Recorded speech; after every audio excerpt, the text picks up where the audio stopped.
SP Gordhanbhai અને મારા પરમ મિત્ર પૂજ્ય ભુટાક સાહેબ આ સંબંધને નાતે મારે આવવાનું થયું છે. અમે ઘણીવાર ડાયરામાં કીધા કરીએ છીએ. ઘણા માણસો એમ કહે છે કે દીકરી સાપનો ભારો છે.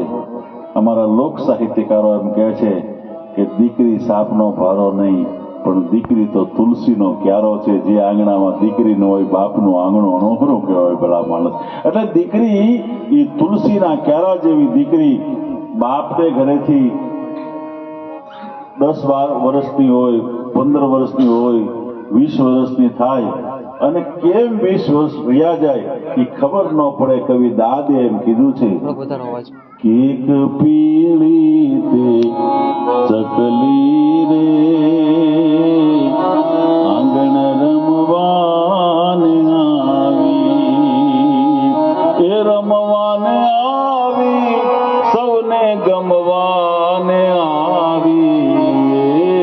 એક પીળી તે ચકલી રે આજ આંગણ રમવાને આવી, રમવાને આવી ક્યાં કાયમ રહેવાને આવી.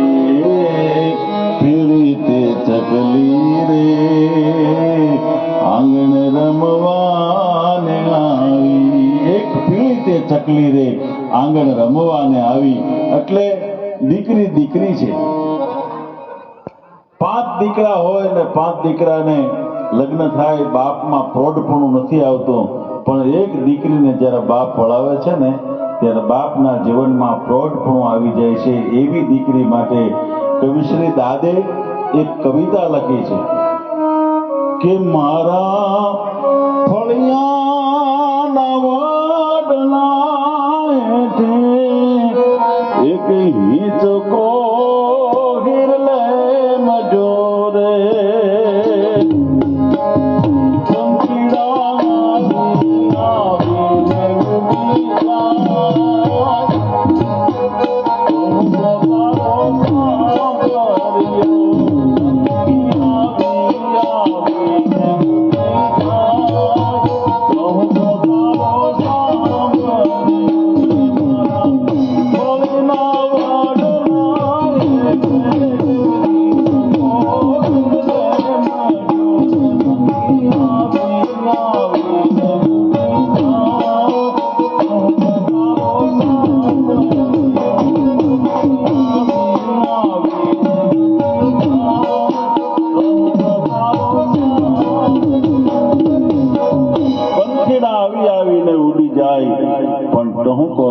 સાંભળ્યો.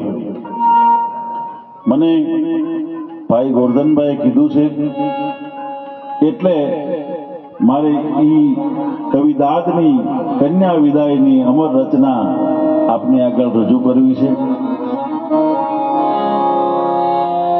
ડોક્ટર મિતેશ અને માનસીબેન અમારે એમના શુભ લગ્ન પ્રસંગના રૂડા ટાણે હું આપને એ કહેવા જઈ રહ્યો છું કે જે પ્રદેશને ગંગાનો લાભ નથી મળ્યો, જે પ્રદેશને યમુનાનો લાભ નથી મળ્યો, જે પ્રદેશને સરસ્વતીનો લાભ નથી મળ્યો, એ આપણી આ બધી દીકરીઓ છે ને ગંગા, યમુના અને સરસ્વતીનું સ્વરૂપ છે.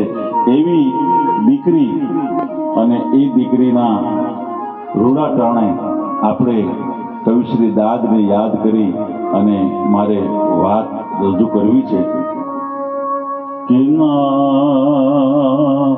કાળજા કેરો